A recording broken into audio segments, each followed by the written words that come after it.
Bonsoir mes chers étudiants, j'espère que vous êtes tous, Inch'Allah, en bonne santé et en bon état. Aujourd'hui, Inch'Allah, restons toujours dans la leçon de expression de la cause et la conséquence. Nous les avons découpés en deux. Premièrement, on a commencé par la cause et on a terminé par la conséquence.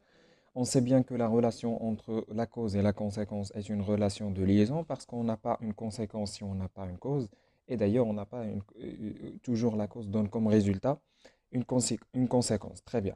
On a vu l'ensemble des expressions comme vous les avez toujours dans le tableau. Je fais seulement un rappel. Des expressions ici utilisées voilà, pour répondre à la question pourquoi. Ça veut dire pour exprimer la cause, et des autres expressions ici pour exprimer la conséquence. Et on sait bien que voilà des expressions qui s'utilisent au mode indicatif, voilà les autres expressions qui s'utilisent au subjonctif. Ici encore, des expressions tellement que, etc. à l'indicatif, de telle sorte que, etc. aussi à l'indicatif, et de manière que, trop que, etc., trop pour que, assez pour que, au subjonctif. Et je souligne toujours cet espace-là qui se trouve entre trop et pour. Ça veut dire que trop n'est pas directement lié avec pour que. On a toujours un terme entre ces deux termes-là. Très bien. Aujourd'hui, Inch'Allah, je vais essayer de corriger avec vous l'exercice suivant. Je m'entraîne. Relie les propositions suivantes de manière à exprimer d'abord la cause, puis la conséquence. Ça veut dire qu'on doit relier les deux expressions dans les deux propositions dans les phrases suivantes pour exprimer la cause ou bien la conséquence. Déjà, si je vous pose la question, puisqu'on a ici une phrase complexe, alors le type de cette phrase, les deux propositions maintenant sont juxtaposées. C'est clair parce qu'on a un point-virgule. Alors, on a besoin d'exprimer la cause, puis la conséquence. Si on a besoin d'exprimer la cause, on doit premièrement déterminer la proposition de cause ici. On a le détective à démêler l'énigme de l'histoire.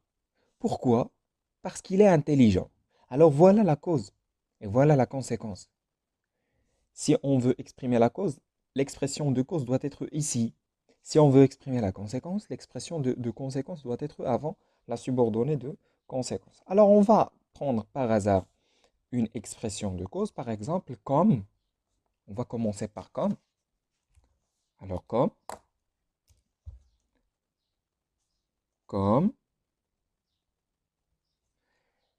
et nous avons ici le mode indicatif, alors on va rester toujours dans le présent, comme il est intelligent. Comme il est intelligent, le détective a démêlé l'énigme de l'histoire. Intelligent, le détective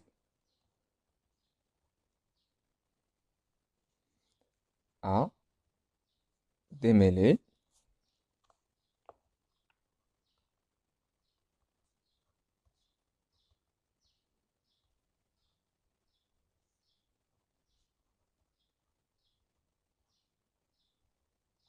de l'histoire. Très bien. Voilà la subordonnée de cause.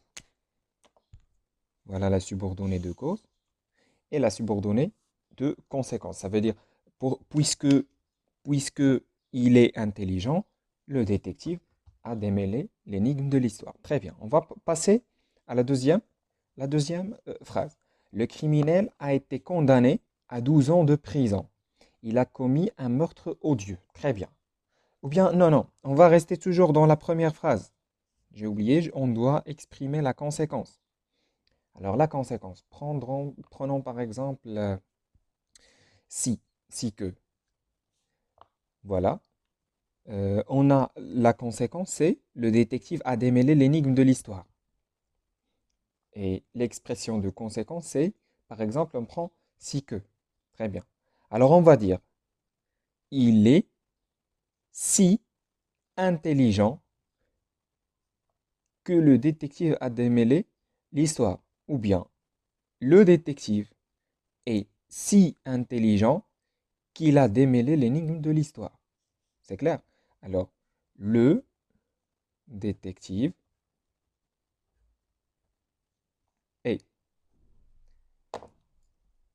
si intelligent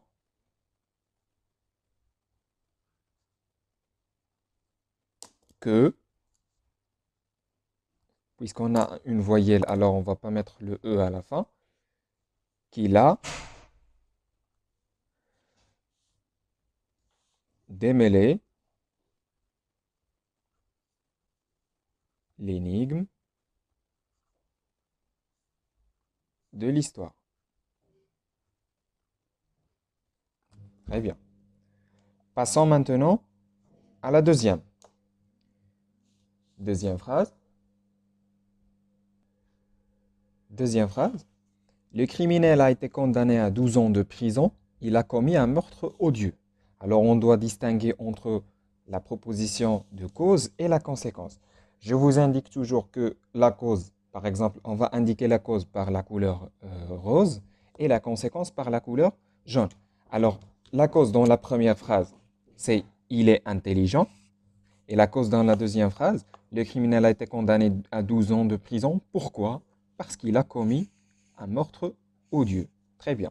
La conséquence, c'est en jaune. Alors le détective a démêlé l'énigme de l'histoire. Le criminel a été condamné à 12 ans de prison. On va y mettre une expression de cause et après une expression de conséquence. Très bien. Alors une expression de cause. Où est la cause? Il a commis un meurtre odieux. Très bien. On va prendre une autre expression. Par exemple,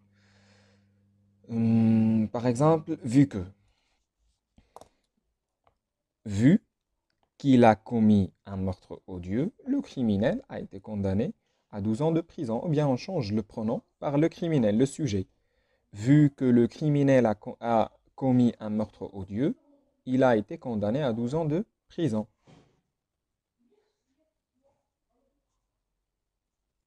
Vu que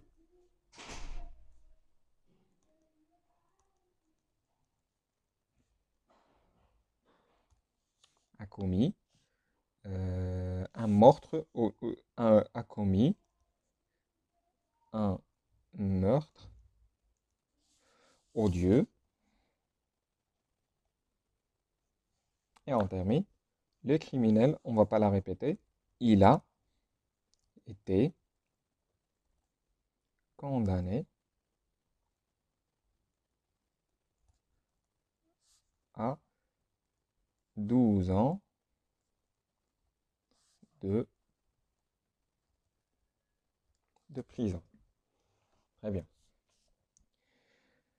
Alors, on va passer maintenant à une expression de conséquence. La conséquence, c'est en jaune. Le criminel a été condamné à 12 ans de prison. Très bien.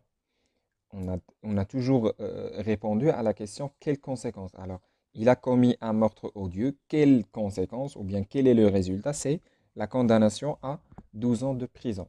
Voilà. Je vais prendre par exemple euh, au point que, ou bien de manière que, voilà, de manière que, il a commis un meurtre odieux, de manière que le criminel, j'ai besoin du verbe euh, être, j'ai besoin du verbe être au subjonctif. Voilà, j'ai besoin du verbe être au subjonctif. Alors, on sait bien que le verbe être est un verbe qui est parmi les verbes irréguliers, ça veut dire qui, qui, euh, qui n'accepte pas ou bien auquel on ne peut pas pratiquer la règle du subjonctif déjà donné. Alors, premièrement, voilà, on va écrire la phrase. Il a commis un meurtre odieux.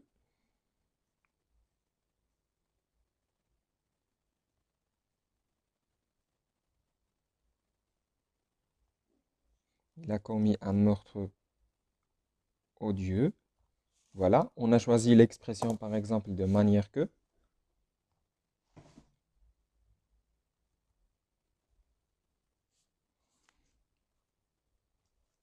Le sujet c'est le criminel, de manière que le criminel, le criminel, ici on a été condamné, a été condamné à 12 ans de prison. Ici, le verbe être au passé, plus participe passé, 12 ans de prison. On a besoin du verbe être maintenant au subjonctif. Le verbe être au subjonctif, c'est soit. Que le criminel soit condamné à 12 ans de prison. Alors, soit condamné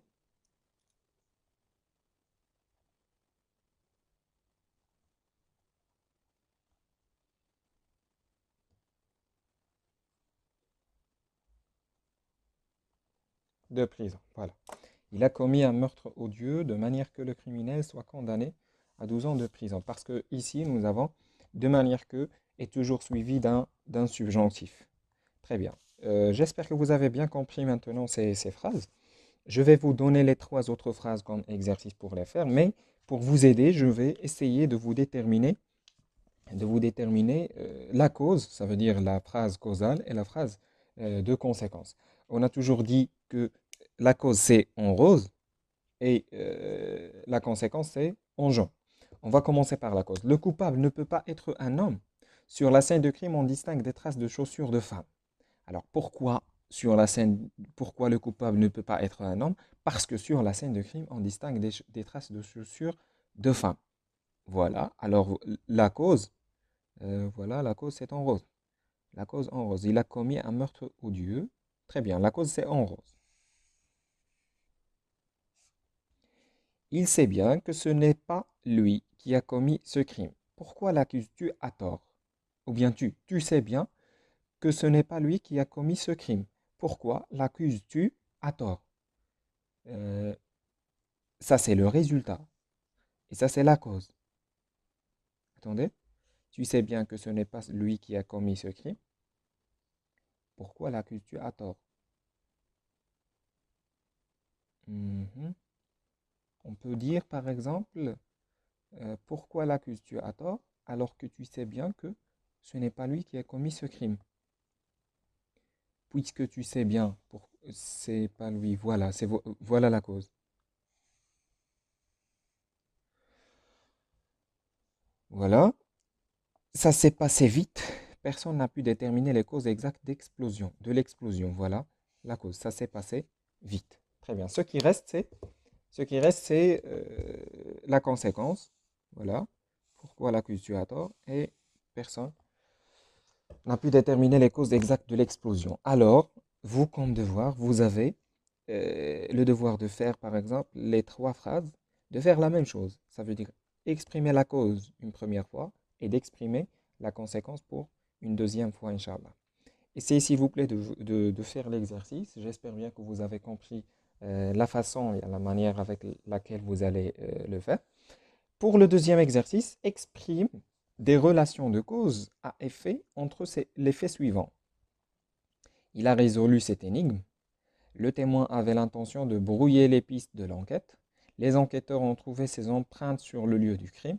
Il a commis cet horrible crime. Il n'y avait pas assez de preuves pour l'inculper. Les événements se sont déroulés très vite. Ça, ce sont tous des énoncés. On ne sait pas bien est-ce que ce sont des causes ou bien des conséquences. Mais la question, ça a été exprime des relations de cause à effet entre les faits suivants. Ça veut dire, on va seulement exprimer la cause. Le détective est très intelligent. Il a eu 5 ans de prison ferme. Personne n'a pu comprendre ce qui se passait. Probablement, c'est lui le coupable.